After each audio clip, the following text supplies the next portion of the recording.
প্রশাসন প্রভাবিত কোনো একটা পক্ষের কোনো দলের পক্ষে এই ঘটনায় কি প্রমাণ করে? আমি আসলে এই ঘটনায় কারো মনের কথা আমার তরফ থেকে প্রমাণ করার জন্য সে কি চিন্তা করে করছে এটা তো বলা সম্ভব না। যেটা আমরা দেখতে পাচ্ছি আপাত দৃষ্টিতে যে প্রশাসনের আচরণ অবশ্যই আমাদের পক্ষে না, বরং আমাদের বিপক্ষে। এখন এটা অন্য কারোর পক্ষে কিনা এইটা মন্তব্য করাটা মনে হয় দরকার নাই, এবং আমি যেটা মনে করি যে এটা ভুল হতে পারে, ভুল বুঝাবুঝি হতে পারে। তো সেটা আমার মনে হয় যে আমাদের সামনে একটি নির্বাচন, অত্যন্ত আমরা সবাই চাই এতদিন পরে নির্বাচন, আমরা উৎসব মুখর ভাবে ঈদে যেরকম আনন্দ হয়, আমাদের ভাই বোনেরা পূজায় যেমন আনন্দ করে, সেরকম আনন্দের সাথে আমরা নির্বাচনের দিনটি পালন করব। আমাদের আর বেশি দিন বাকি নাই, ইনশাআল্লাহ আমাদের আর বেশি দিন বাকি নাই। কাজেই আমি মনে করি যে এখানে এই ভুল বুঝাবুঝিগুলো এরকম আলোচনার মাধ্যমে, আজকে আমরা রিটার্নিং অফিসারের সাথে দেখা করতে গিয়েছিলাম, আমি ব্যক্তিগতভাবে ওনার সাথে কথা হয়েছে।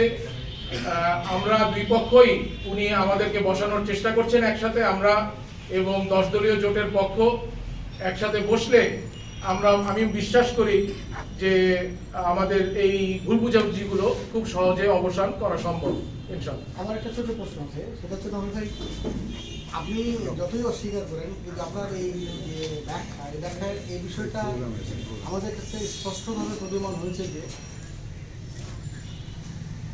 প্রশাসন বা রিটার্নিং অফিসার বিএনপির প্রতি পক্ষপাত আচরণ করছে। আমরা চিঠি কিন্তু তাই বলে এইটা আমাদের এইটা আমরা যেটা হচ্ছে যে অবশ্যই তার আচরণ দেখে মনে হচ্ছে তাই, কিন্তু আসলে এটা কি কারণে তার আচরণটা এরকম সেইটা আমি এক্সপ্লেন, এটা আমাদের পক্ষে তো করা সম্ভব না। এটার জন্য প্রথমেই কিন্তু আমরা উল্লেখ করেছি নোটিশে বর্ণিত অভিযোগ সমূহ ভুল বুঝাবুঝি ও অসম্পূর্ণ তথ্যের ভিত্তিতে উত্থাপিত হইয়াছে বলে আমি মনে করি। হ্যাঁ, তো এটা আসলে এই ধরনের আচরণ যদি পরবর্তীতে আবারও দেখেন তাহলে সেই আপনারা কি ব্যবস্থা নেবেন? আমরা আমাদের যে নিয়ম আছে সেই নিয়ম অনুযায়ী, আমাদের আচরণ বিধিতে যে আইনে যা আছে সেই আইন অনুযায়ী আমরা আইনানুগ ব্যবস্থা নিব, এবং আমরা চেষ্টা করব, কারণ আমরা চেষ্টা করব যে সবাই মিলে, প্রশাসন, আমাদের দল, প্রার্থী এবং অন্যান্য যারা আছেন সবাই মিলে আমরা চেষ্টা করবো এই ভুল বুঝাবুঝিগুলো যেন না হয়। এটা আমরা চেষ্টা করি।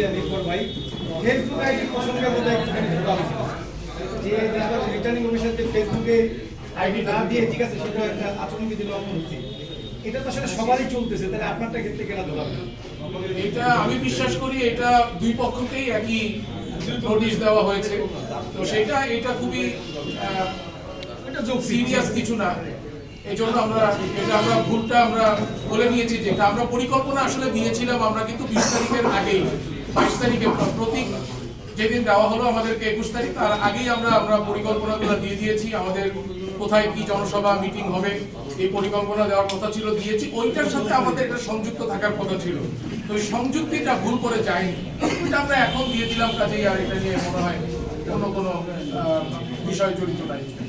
বিষয়টা এখানে এমন হয়েছে যে কারণ দর্শনের নোটিশটা আপনি যেভাবে ব্যাখ্যা দিলেন বা বিশ্লেষণ করলেন, এতে করে আমরা একটা জিনিস ক্লিয়ার হইলাম আর কি, যে প্রশাসন কোনো একটা পক্ষ নিয়ে হয়তো বা প্রভাবিত হয়ে কাজ করতেছে, যেটা আপনার আর বলার প্রয়োজন নেই। 100% তথ্য উপাত্তে আমরা সেটা দেখতেছি। আশা রাখি এই বিষয়ে আর প্রশ্ন করার কিছু নেই। এটা মনে হয় যে আমি খালি একটা জিনিসই বলবো আপনাদের, আপনারা এখানে সবাই সাংবাদিক ভাই এবং বোনেরা আছেন, আপনারা জাতির বিবেক, আপনারা প্রশ্ন করবেন। অনেক প্রশ্ন আমরা করতে পারবো না, আমাদের সেটার ক্ষমতাও নাই, সময়ও নাই, সম্ভবও হয় না। আপনারা জাতির বিবেক, এই নতুন যে বাংলাদেশ আমরা গড়তে চাচ্ছি, সেই পুরাতন যেই অধ্যায়, কালো অধ্যায়, সেটার থেকে বের হয়ে আসার জন্য আমাদের সবার ভূমিকাটা আমাদের একটু রিনিউ করে আমাদের চিন্তা করতে লাগবে। এবং আপনারা আমি দৃঢ়ভাবে বিশ্বাস করি যে আপনারা এই জিনিসগুলা চোখ রাখবেন এবং দেখবেন, এবং তাতেই কিন্তু আমাদের জাতির জন্য সবার পক্ষে এটা কাজে লাগবে। এটা শুধুমাত্র কোনো দল বা পক্ষের জন্য না, যখন যেখানে আপনারা দেখবেন একটা অনিয়ম বা ব্যত্যয় বা অযৌক্তিক কিছু হচ্ছে, এটা আপনারা প্রশ্ন করবেন, কারণ প্রশ্ন করাটা আপনাদের অধিকার। আপনারা সবখানে প্রশ্ন করবেন, প্রশ্ন ছাড়া আপনারা কোনো কিছু